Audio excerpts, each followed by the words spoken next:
All right, welcome to another Aloha Friday drip.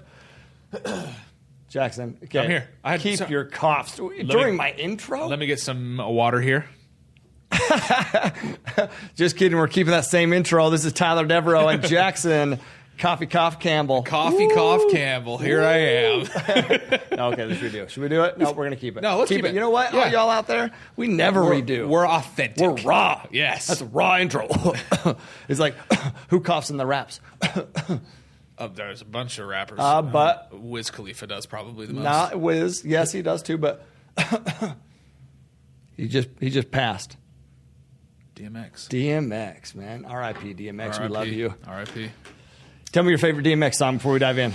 Probably Rough Riders Anthem, dude. Mostly because it just gets my blood flowing every time I during listen the to intro right here. Can you play Rough Riders Anthem? Anthem? We might get flagged, but I think if I do a little bit of it, I don't think. Don't be fearful. All right, I'll do it. Hey, you're welcome, all the listeners out there. Yeah. Anyway, welcome to Aloha Friday. Let's get into some content here. Let's do it. Hey, first off, though, before we dive in, it is a couple weeks into the new year that you've set these big goals of 2022. Check in with those goals. Are you working towards them? Are you procrastinating them? If you don't check in regularly, they will not become urgent. And don't just check in January.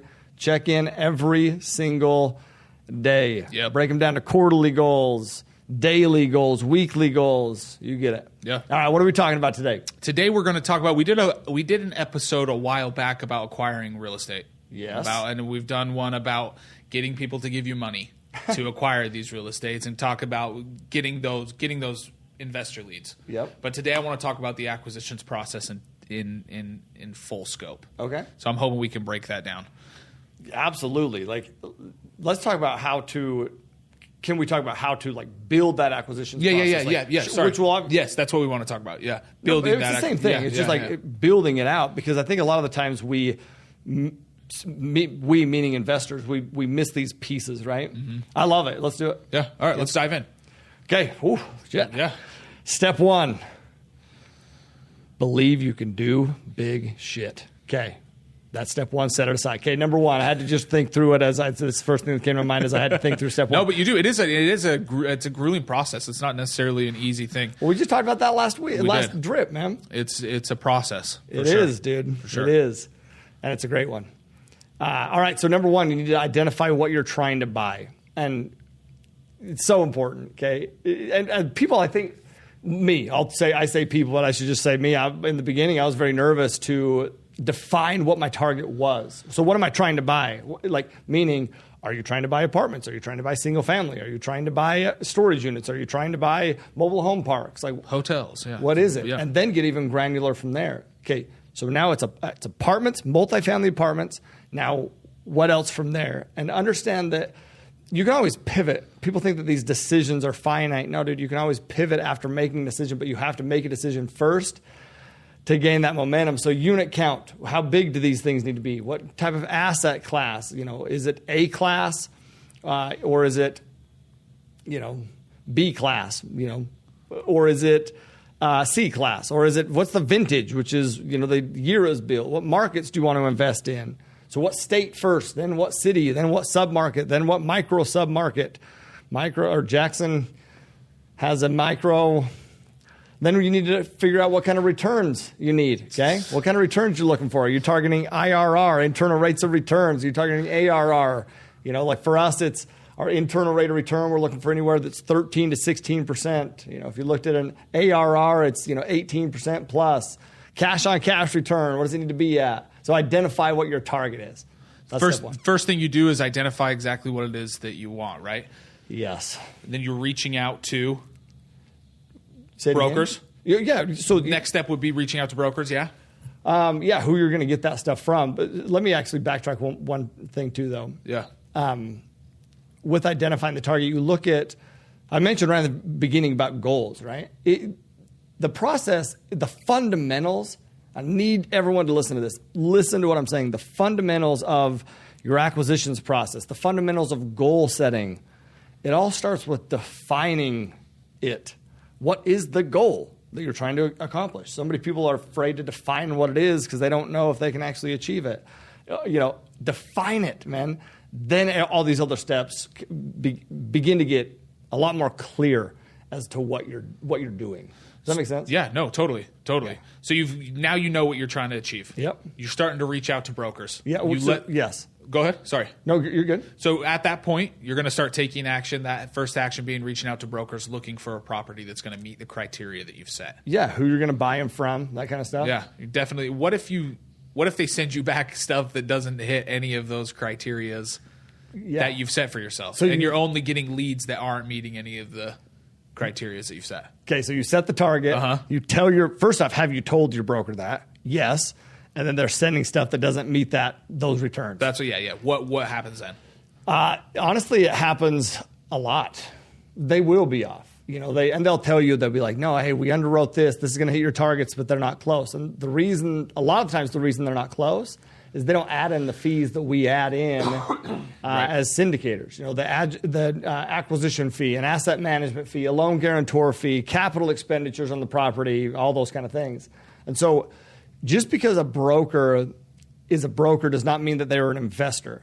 Now, some brokers are investors, but you are an investor who has a target, and you underwrite different than a broker may underwrite. So understand that's like learning. You're learning from each other. You're learning what that is, and you're building that relationship, and you're training each other on what those things are and what meets. But then, man, I also believe, and we're getting a little bit off track a little bit, but I'll say this. I believe so many people are looking for this perfect deal, this great deal, dude. You need to be looking for deals that you can make great. Yes, you have your targets, but you have to be able to look past that and see, like, how can I make this deal great to get to those targets? No, that's great. That's great. No, that's important for sure. Okay, so that's step one. So number two is right along though. Okay. Right along that same line though, which is really identify who you're buying that from. So one, what are you going to buy? Number two is who you're buying it from. You've researched different markets. Now, who are the brokers within those markets? You have different brokers in different markets with different focuses. CBRE, Cushman and Wakefield, Marcus and Millichap, Capstone. Once again, different brokers for different size and asset class within these different markets. So figure out who are the brokers in those markets, the brokerage companies in those markets that you're targeting, that in the markets you're targeting that deal in the asset classes and the targets that you have. Does that make sense? Totally. Okay. Totally. Define who that is, and then, ask yourself better questions. Like, do you have a relationship with them? If not, get FaceTime with them. And if it's in an emerging market, a market you don't live in there or live there, well, get on, like, literally a FaceTime with them. Yeah. Then travel to your market, man. Find commonality with that person. Go golfing with that person. Take them to lunch. Whatever it is. Build a relationship with that person. Yeah. One of the things those people. One of the things that I want to add in here that you're always talking about is following up with them and making sure that they remember who you are, staying in front of them. Huge. Most people stop following up. I don't know. This is a made up statistic. After 2 to 4 times. I don't know. Right? Yeah. 2 to 4 times. Whatever. It's pretty accurate. People following up with you. Is that about how many times it is? Definitely. 2, 3, 4 times? Definitely. And then guess what happens if I don't reply? And sometimes it's because I'm not interested. Yeah. But other times it's, dude, I'm just busy. Yeah. But what do they do? They get irritated. Oh my gosh, you must not want to do business with me. You must, you're such a hard person to get a hold of. Hey, delete my email, whatever. Like, okay, deleted. Yeah. Yeah. Understand that, like, it's our job as we're trying to build this relationship. We're trying to establish a relationship with somebody. Take this at the way that it's supposed to be. You are probably not a priority to that person at that point because they don't even know you. Yep. You need to make sure that they know you. So how do you do that? Do you follow up? Yeah. Following up is so valuable. Can I share an experience with that? Yes. When I started working with you. Okay. You called me. We had a quick conversation about, hey, you want to come do some stuff with Multifamily Capital Partners? I said, yes, of course. And that was it. Yeah. It was a really quick phone call. I don't even know if you remember. I do remember that side. Really quick phone call. And I followed up with you. You didn't answer. I followed up with you again and you didn't answer. But I kind of took that same approach. I'm like, he's a busy guy. He's doing a bunch of things. He obviously called me for something. Yeah. So I need to continue to follow up there. And now however many years later, we're here. Dude, I love it. So it's kind of crazy. But you never know what could blossom from these relationships either. Totally, and you never know what's going on in that person, what's going on with them at that point. Yeah. So don't take everything personal. No. Build a relationship. Yep. Do you know what I love about Britt and you and Ryan? And it does not surprise me that that's what happened, by the way.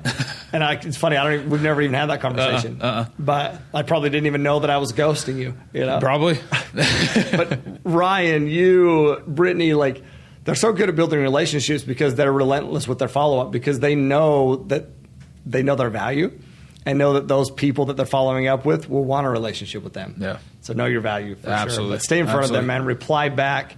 You know, when they're sending you deals, reply back on those deals. Have those, have those conversations. Do those team members take you seriously? All sorts of different team members. Your first deal will help with that. Your first deal is key because, you're now a closer, but who are your team members that help you make sure that you look more serious? Your equity partners on the deal, your sponsors, key principals, other partners on the deals. Like even if you've invested passively on past deals, that will help you look more credible to a broker. Like 100%.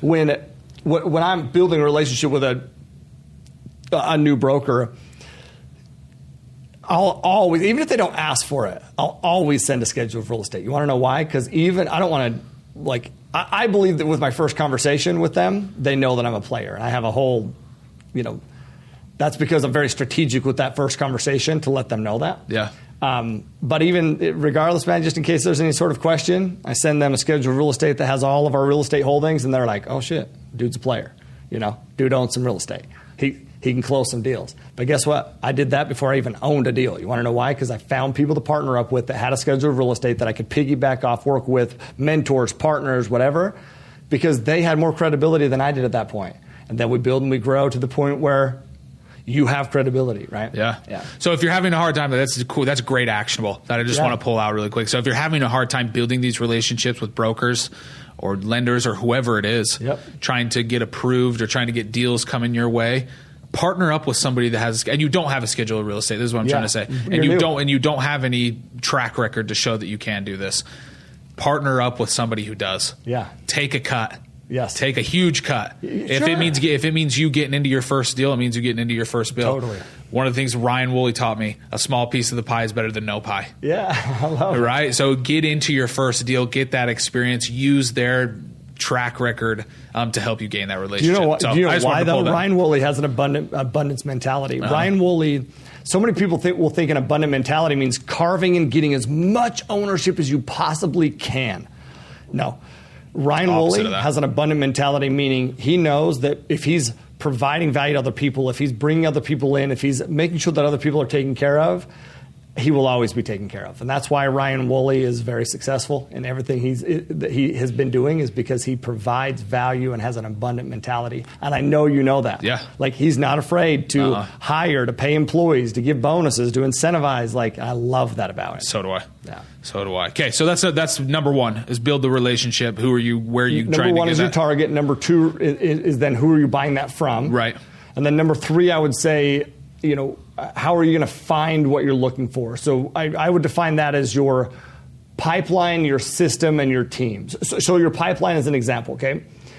That's really your brokerage companies or your marketing materials. So where, you want to be on all the brokerage databases, their list.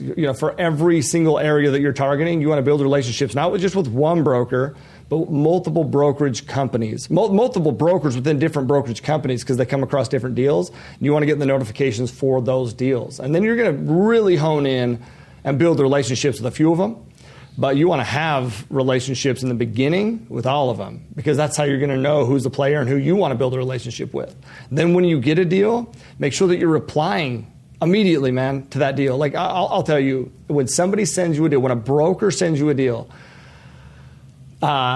response time is key. I call it a key momentum indicator, which is one of a key momentum indicators that just shows that you're a performer, is speed of execution. Absolutely. So that email comes in, that text message comes in, immediately you're getting back to them. Immediately, dude. I'm as fast as you possibly can. Hey, looking at the deal, because you want to also look at the deal too. You don't want to just reply back you can reply back and say, hey, thanks so much, man, for the deal. I'm looking through right now. I'll get back to you. That's great. But then you want to reply back with specific questions. Like, you've run the numbers. If it's nowhere close, you don't think it's going to be a fit at all, do not waste their time. Don't waste their time. It's not a fit for you or them. Don't waste their time.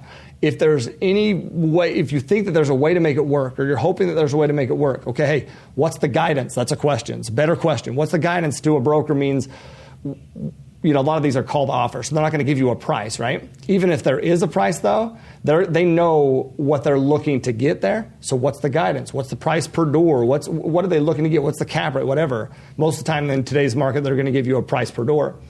And then what's the time frame? So if it's a call to offers, when's the call to offer date? When do I need to get back to you? When do I need to submit my offer by? Let them know that you're working on that, and then submit things and have those conversations and have those questions, those follow-up questions. That's your pipeline. That's how you continue to grow your pipeline and make sure that you're communicating.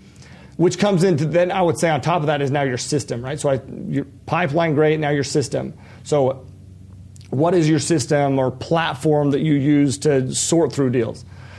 In the beginning, I didn't have much of a system. A deal would come into my email. I would take that and I would create a Dropbox folder. And we still do things like this, but create a Dropbox folder with that offering memorandum. And now we use a software. It's called an Engager. You know Engager better than I do. Engager helps us manage our deal flow, helps us manage our investor leads. It has some integration features like automated emails, right? So, like, for example, a deal comes in. Well, it automatically now is going to set the due date on we need to get back to this person, this today. Broker, as soon as possible, yep. right? So then an email can be sent to different team members, reminders if they haven't looked at it, notes about the deals as you're looking through them, and then it progresses through a timeline. An investor, same type of thing. An investor comes in and converts from a lead form that we have. Well, that investor is immediately put into a nurture funnel that sends them emails of information and sends them email with value creation that teaches them different things and educates them on different things and shows them what is possible. That's happening multiple times before we're ever presenting a deal to that person. So. A CRM, it has a CRM in there, a customer relationship management area that you can link brokers to specific deals, right? So you can remember that they sent you X, Y, Z deal, whatever. Yeah. Anyway. Yeah. And then also, I'm going to mention one more thing along that line. Yeah. Is identifying all the criteria and the benchmarks that need to be checked when you're underwriting a deal. So as you're underwriting, your taxes, your system, right? We're talking about your system. So your taxes, your insurance, your debt, what do those need to be at? Have we verified the rental income? Have we verified other income? Have we done a rental analysis? Our rental analysis, a management company's rental analysis. Have we each done a pro forma? What parties have looked at the underwriting? Okay, maybe has the asset manager, especially the asset manager, has the capital raisers, right? I know this kind of that seems tedious, but it's not. If you have a system and you truly take the time to define what that is, it makes your life easier and easier. Absolutely. And you know this because you're part of the team that are our systems always being dialed in and changed? Oh, yeah. They're changing all the time. Man, the systems that worked yesterday aren't necessarily going to work today. No. And along those lines, the systems that got you to where you are aren't going to get you to where you want to go. That's one of the things you taught me, dude. We had systems in the beginning. So I guess we don't need to really dive into that. But yeah, they change. They change. Yeah. So it's good. It's good. It's something you should always be reviewing for sure. And then that comes into your team too. That's where I wanted to go. You were always talking about teams. Oh. Would that fall under this? Would that fall under how to find these deals? Yeah, finding your team? No question. Identifying your team? Your system, your pipeline, whatever. So you're, write everything down and then assign it out. Meaning write all these responsibilities down and then assign those responsibilities out. We just had a meeting like this. Mm-hmm. Yes or no? Yeah. Where we bullet pointed at a high level, obviously, because then within each bullet point there's tons of nitty gritties, but what needs to be done? Mm-hmm. Okay, once a deal comes in, who's going to load that deal into the underwriting? Who's going to reach out to the broker? Who's going to pass on the first set of underwriting? You give people ownership for these different roles. And that's how you start getting the best quality because they own that role. And that's how your processes really start running too. Yeah. Is when you start having everybody on the same process. Yeah. Pulling the rope in the same direction. It's something that I need to get better at, which is this. Define the vision of what that role is and then give autonomy And everyone has good and bad times, and sometimes I have good times, but a lot of times I have bad times where I don't create the vision. I give autonomy without creating the vision first. And then that's a lot of stress on that person. So I need to be better at creating the vision for what needs to be done here. High level vision. Dude, there's a book. Everyone should read it. It's called Who Not How. Who Not How. By, I can't remember his name all of a sudden, but it's a great book, man. It talks about that. Your job as a leader is to define what it is that needs to be done, like meaning the vision, and then delegate it out to that person with that specialty to do that, right? And let them run with it, and then give correction as needed. Yeah. And then, you know what? You're going to have times where you're the who, where you're the person that's your specialty, and you need to do that, and you're going to want autonomy to be able to master that as well. Absolutely. Okay. Next part. Okay. Number four. Number 4. How are you going to verify your business plan? So once you've done your underwriting, we need to create a business plan to take this property over. So how are you going to verify the business plan, though? Because that is, oh man, it's so important. Talk about the business plan really quick. What do you mean by business plan? So we're creating a property packet, okay? And your property packet is your business plan. And the reason that property packet is so important, it's not just to raise money. It is going to force you to understand the plan of the property. Like you're literally mapping it out. And then you're going to compare, you're going to compare that with your different team members, asset manager, the underwriter, the individual who's raising the capital, your property management team. And you're going to understand, are you all on the same, do you have the same vision? The same plan. There we go, plan. So how are you going to verify your data? You know, when it comes in, you have rental comps. First off, who is getting the rental comps? You're going to have some rental comps in the offering memorandum from the broker, but then how are you going to verify it? Are you going to go to CoStar? Do you have CoStar? Do you get it from your property management? Do you get it from walking these competitors and asking them these questions? Like, how do you verify your rental comparables, which is so important? How do you verify sales comps? That can be tough, by the way. Today's market's nuts, dude. Yeah. Like, it's nuts. So sales comps, you know, maybe they're, and I say this because, and listen to what I'm saying, these individuals, you're out here, you're building these processes, your acquisitions process, you're getting deals, you're looking at comps, and somebody has a higher price per door than you do. Okay, realize that in today's market, it's progressing, it's growing, it's emerging. And so maybe there's some things that have not hit the books yet, that have sold for higher, they just have not hit the books yet. So don't disqualify just because something shows higher cost per door than the deal that you have currently underneath, you know, that you're looking at. So that's a good point. Verify the sales comps. Brokers can help. Obviously, you can look at the cap rates. Dude, cap rates have compressed a ton. We just had Tim, a student, in here yesterday, and he was talking about cap rates are so low. They've compressed by probably 2 points from a year or so ago. Yeah. You know, most deals right now are coming in at the 3 to 4% range. And he was like, man, it doesn't work. I got to write it off. Well, no. Yes, cap rates are important. Yeah. Yes, you need to know what the cap rate is. You need to know what your exit cap is. Are those things conservative?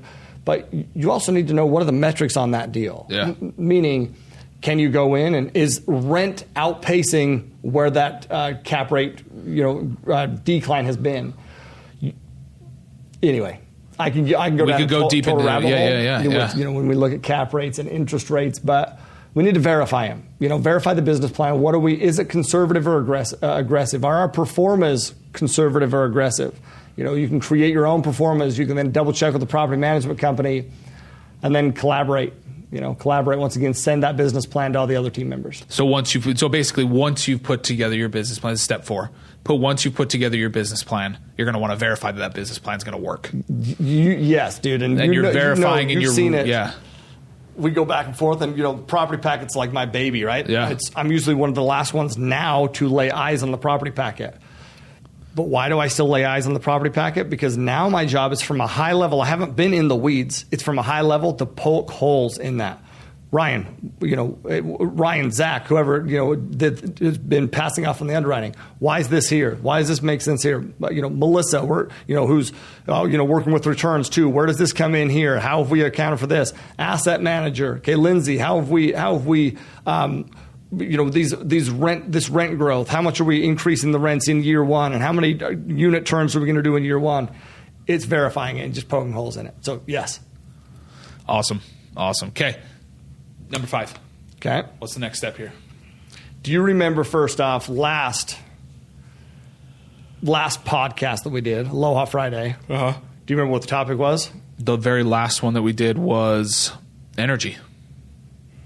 And I'm over here yawning. You pick it up. I am Jackson, sorry, dude. If you yawn when I'm talking about cap rates again, gosh damn it. That's my bad. Let me get some more water. Let me get some more water here. Where's my water? Dude, you know what? Talking about an acquisitions process can make your eyes glaze over sometimes, dude. I get it. No, but it's good. It's important stuff. No, for sure. I apologize. I'll get my energy up, dude. Thank you for calling me out. Oh, dude. For checking me. You shit, no, man. we're good. Hey, Okay, hey, actually, though, Jackson did want to clarify one thing, too. What? We talked last... You thought I forgot about this. I didn't forget about this. We talked last call on... No, last episode. Last episode. Yeah. Call. Last episode. On calls. There we go. I was like, I don't need to call. Yeah. Last episode on calls that somebody will, call me with some drama, then I patch that person in. And Jackson said... I feel like I need to clarify that I've never been on the other side of that phone call. That he's not the one causing drama. No, that's not me. But you know what? Even if you were, bro, I know you'd solve it. You want to know how I know that? How? You're valuable. Thanks, bro. All right, number 5.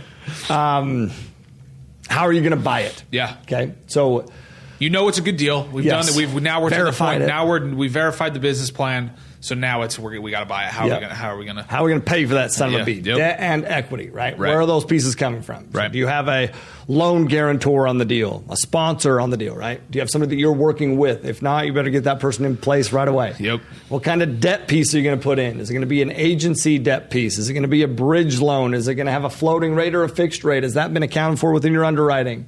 So a lot of brokers that will send you the deal have a debt side as well. Like I look at Summit Atlantic Ways, now called Aspen. One of the ways that we made that deal work is we worked with their lending side and got very creative with them on the lending side to make that deal work, which is awesome. Correct me if I'm wrong, but how you're going to buy it happens almost at the same time you're putting the business plan together. Yes. So I want to make that clarification because this isn't a linear process always. Yeah, it's not you do the first thing, you do the second thing, you do the third thing. It's not always like that. Yeah. A lot of the times you're doing number 4 and 2 and 6 at the same time. Yep. So I just wanted to point that out. And listen, if you're looking to, do you know what I think people should do? You shouldn't be trying to figure these things out as you're going through. Like, you know what you should do? You should sit down and you should map it out and ask these questions. I'm essentially asking you questions. How are you going to buy it? Where are you going to find it?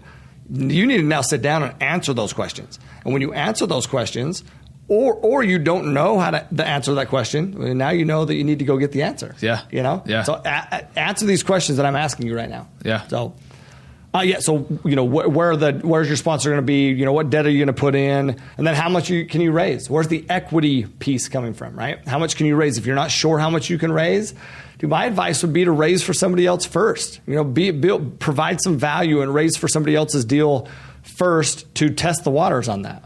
Yeah, absolutely. And then last thing before I forget this is how are you going to structure your investments? Meaning when you raise, do you want it to be a 506B or a 506C that's going to... I'm glad you're bringing this up because this has been a question that we've had. Okay. The difference between the two. Okay, so a 506B general, okay, just general answer here. You cannot do a general solicitation. It has to be pre-existing relationships.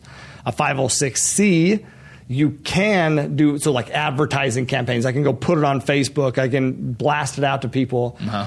But the downside of that is you're more limited on who that investor can be. It needs to be an accredited investor, and they need to verify that with their accredited investor status with their accountant or tax returns or bank statements or those kind of things. Okay, perfect. You can start with a 506B, close it out, and then go to a 506C too. So you can define that and decide how you're going to approach it. Okay, perfect. There's so much info in this. Listen, I'm just telling you right now. This is very, very high level. Very high level. Yes, and if you're listening to this while you're driving, you know what? You're welcome, but I apologize. You're going to have to go re-listen and take some notes here. Yeah, no, but it's good. So, okay. Step 6. Dude, you know what? At this point, how are you going to repeat it? It's not just doing one deal. We buy a lot of deals. We're buying deals all the time. So how are you going to repeat that process? Repeat business, obviously I believe it comes from reputation. Yeah. So what is your reputation? Did you execute the first time? Did you get returns to investors? I talk about investor returns and how investor relationships, bro, are so critical. like you undercut returns or you don't perform for those investors, you make your job harder every time. Yep. If you were to even just sacrifice it, really, and you have to. I'll tell you about a deal that we did, man, where we brought investors in, and it was a different structure. We ended up, I was not the key principal, the managing partner of this deal. And I immediately saw that it wasn't going to, I just didn't like that deal. I did not feel comfortable putting my investors in that deal. So what I did is I took my investors out of that deal, meaning I gave them the opportunity to come out. Well, by doing that, I lost all my GP percentage. It was like $2 million that we had brought into that deal with investors. I lost my GP percentage. I actually had to pay investors like Ryan and I say me, I mean Ryan and I, had to pay investors out of our pocket on some returns that they should have accumulated during that time. And we rolled them into another deal. But do you know what happened? And that was a hit, dude. That was not an easy decision to make, but it was the right decision to make. Or a cheap decision to make. Very cheap. It wasn't cheap is what I'm saying. Oh, no, it wasn't cheap, but it was cheap in the overall. Yeah. In the short term, it didn't look cheap. Right. In the long term, do you want to know what deal that was? Go ahead. That was Signal Hill, bro. Was it? Yes. That was Signal Hill that we rolled them over to. Oh, okay. And how did Signal Hill perform? Incredible. Yeah. Incredible. Those investors will invest with us for a lifetime. Yeah. Because they first off, because we got them great returns. We executed great, and dude, obviously they trust us. Yeah, they trust you because you were able to pull them out of that deal and explain that to them. That wasn't that was a hard thing, and it may have cost a little bit of money up front, but the relationships that were built through that process were probably are untouchable now. Reputation, allows us to once again repeat the process. Yep. How did you treat people through the process too? Like your reputation is how you treat people. Man, people think that they're good at relationships, and they're not, myself included. What I mean by that is I'm very conscious of it. I have to train myself and train myself and train myself and remind myself and remind myself and remind myself all the time. How to Win Friends and Influence People. I refer that book all the time. You want to know why? If I'm driving in the car or I'm on a flight and I'm like, oh man, hey, I'm in between books or I'm not sure if I want to listen to that book. Do you know how to turn on How to Win Friends and Influence People? Because it reminds me all the time how to treat people, man. Like you come by this naturally. You're naturally kind. You're naturally, maybe you're not. Maybe you have to work at it too. I'll never tell. Naturally kind, funny, naturally funny, okay? Naturally patient. Like when things get tough, did you get emotional when things got tough? Or did you handle it with just a level head, you know? Remember that, man. Remember that. It's a small industry, a small world, so yeah. Anyway, and then repeating the process, I believe we need, we're doing this right now. We're always doing this, but it's hiring, right? So if you have growth goals, you're going to have to hire people, delegate things, positions, and you're going to have to bring those people in before you really need them. Because if you're trying to hire them or bring them in or delegate when you need them, it's too late, man. It's too late. But better late than never, right? True. And then how do you adapt? You know, different markets, different just situations going on within a market. How do you adapt? Do you roll to a different market? Do you stay within that market and have a different structure of how you structure your deals? How do you adapt? And then the last one that I'll say is have you learned from your mistakes? Because this process, you're going to define this process up front. You're going to fill these gaps in, and you're going to make a lot of mistakes. That's a given. Making mistakes is a given, but learning from those mistakes is not a given. But it needs to be a given for you, because if you learn from them, then you don't repeat the mistakes, which allows you to build your reputation and repeat your business doing more and more deals because you've learned from the past deals. And every deal you do now gets better than the deals you've done in the past because you've learned on every deal, right? Absolutely. Absolutely. Ty, thank you for walking us through this. You're welcome. It's good stuff, man. And like you said, it was a lot. Oh, it was a lot. And it actually, Ty asked me to do the Hawaiian value today. Yes. So the Hawaiian value actually rolls into exactly that. Okay. There was a lot of things that were said on this, but the Hawaiian value today is, let me pull it up here. Where are you? Okay, here we go. I'm going to make sure I say this as close as possible, but it's Pa'akawaha. So white. Come on. But I tried. So Pa'akawaha means to close your mouth, observe, and then act. I thought it was a perfect one Howley. I know, right? For the podcast in general, not just for this episode, but for all of these Hawaiian or Aloha Friday episodes, as well as the daily drips and the extended cuts, is just to listen. Yeah. Take notes, observe, and then act. Right. A lot of times I've listened to podcasts. I catch myself in this, so it's probably why I wanted to bring it up. Yeah. But I catch myself listening to podcasts and being like, oh, no, that's not right. I know more than this guy. Oh, no, this isn't the way. But when you close your mouth, listen, there's always things to be learned. Whether you feel like you know more than the person that's speaking, whether you feel like it's somebody that you can learn a lot from, close your mouth, listen, take notes, observe, and then act. I love that. So that's the Hawaiian principle for today. Okay, can I add one thing to that? Yeah. Because I have a habit of doing this. I think most people do, dude. You have a habit of you listen to this podcast, you get this information, and then you move on to the next thing. Uh-huh. We're obsessed with learning. We're not obsessed with taking action. Right. Alec Beardall, if you're listening to this, Alec, I'm going to tell you a time you inspired me. He's listening. He's always listening. He's listening. But not only is he always listening, he's taking action on it. Because I was taking him to the airport. This is actually probably about a year ago. It was a year ago because he lived out here and he was going home for the holidays, I'm pretty sure. Yeah. But he told me, no, I can't remember when this was. I'm pretty sure. Yes, that was. He was going home for the holidays. And I asked him, hey, man, what is the, you've been here for a couple months. What are some things you've learned? And one thing that he said, he's like, you know what? I've been learning a ton. And what I've learned, one thing that I've learned to do is I will listen to, one of the trainings that we're doing, or I'll listen to a podcast that I'm listening to. And I'll listen to a lot of times they'll ask the guest on the podcast or people that are giving, as you're teaching something, you're talking about a mistake you made or whatever it is, or things that, hey, what would you do if, in the past or sorry, if you could go back, what would you do different? Yeah. And he says, I always write those things down and I make sure that I either don't do them or do them. And I loved that, dude. I loved that. Like that's what he had been doing. Yeah. He had been pa-kawa and listening. He had been listening, closing his mouth, listening, and then taking action on it. I love it, dude. Yeah. Yeah. So that was the Hawaiian principle for today. Well done, dude. Hey, up top. Sweet. Hey, y'all, go back, re-listen, take notes, build your acquisitions process, and go kick 2022 right in the butthole. Always live with aloha. Peace.